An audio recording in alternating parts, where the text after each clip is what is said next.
So I saw John Wick Chapter 4 and I had a very good time with it.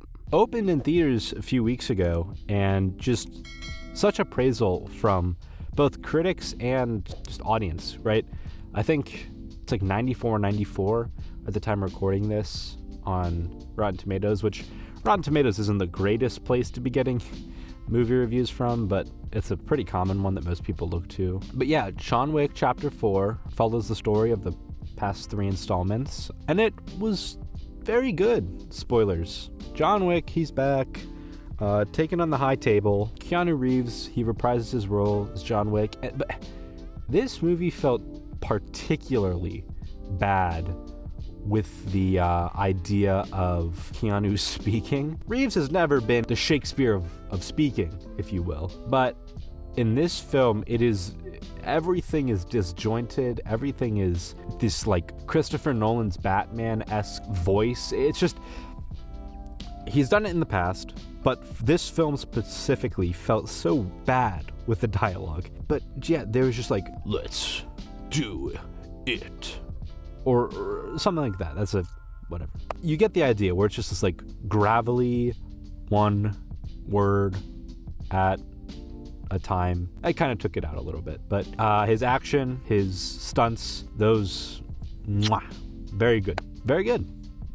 Can't complain much about it. Another thing I want to talk about is the set pieces. Very beautiful, especially Japan. I mean, the neon lights, the rooftop scene with the cherry trees, like cherry blossom trees, very beautiful. There's one scene where there's a cherry tree, there's John Wick, and then there's some giant red building behind, and the lighting is just beautiful there. And I think that the cinematography and lighting here is just very good. In combination with the set pieces, I think the two just flow together so well. There's the poker scene in the nightclub. That one's pretty fun and engaging. Then there was Paris with the gauntlet kind of. One thing I want to touch on is in Paris, there is the one scene where they go into the abandoned house building thing, right?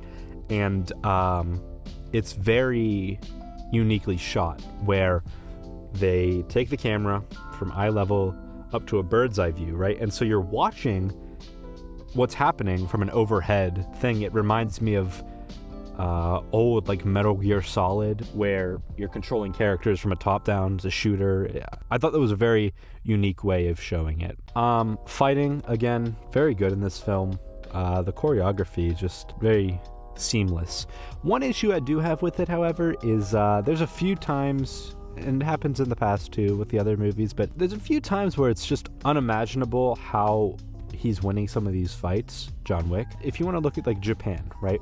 There's that glass room that they're fighting in, and it feels like a video game where it's just waves of enemies coming and trying to kill John, but they can't. And so it's just like 2 guys come in at a time, and then John kills them. And then another 2 guys, and then John kills those. And it's like, not until those 2 are killed or incapacitated or whatever, do the others come in. And it's just, it's a little bit unrealistic, which I guess this whole movie is, but I don't know. With some other things in the film, it's just like, oh, that could happen. But this is just like, why are they all not just swarming him? And then why, when they do, is it just 2 people at a time and everybody's just waiting outside for their turn? I don't know. I didn't really like that. Along with that, the ending is very rushed. Did not like the ending at all. The film is over 2.5 hours long, but they only have 10 minutes for a finale. I don't know. It feels like the camera crew and the director and everybody were just like, all right, we're going to stop recording for today. We'll pick it back up tomorrow. And then they never did. It's just very rushed. Yeah, I left the theater and I was just like, that ended very quickly. And I think the problem is you have the fade to black when John is presumed to die. Then he does die, or so they want you to believe. I don't think he's dead, to be honest. But he has the grave, he's dead, and then the movie's over.